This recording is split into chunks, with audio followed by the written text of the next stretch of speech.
Hello friends, welcome back to the money video guys and my YouTube channel guys. Today friends we are going to talk about guys Redmi mobile setting, and today friends I am going to show you guys Redmi mobile guys number unblock setting. How to unblock contact number in Redmi mobile. Friends, you want to unblock contact number in your Redmi mobile.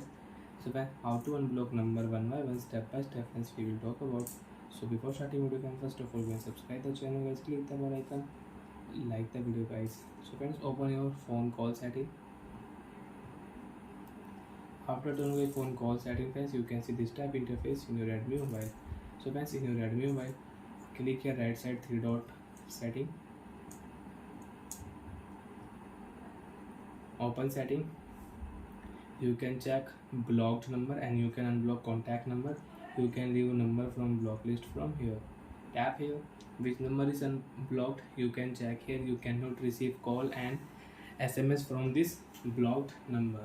And friends, you want to receive call, you want to receive text message from this number, right click here, contact number unblock. Again click here, contact number unblock. So like that friends, you can unblock contact number in your Redmi mobile. And friends, you want to remove all number from your block list. So friends, click here blocked number setting and number will unblock.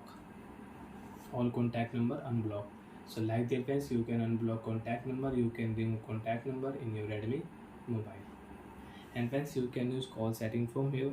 Friends, if you click here quick response setting, so friends you can edit your quick response after turn on.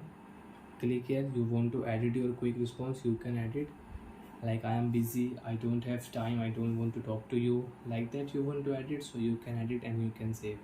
And you don't want to use quick response setting, you can off quick response. And friends, if you click here, so you can change your dialer background theme. Friends, you want to use light theme, dark theme you want to use, so you can on, and you can set your system default theme. Bye friends, thanks for watching the video.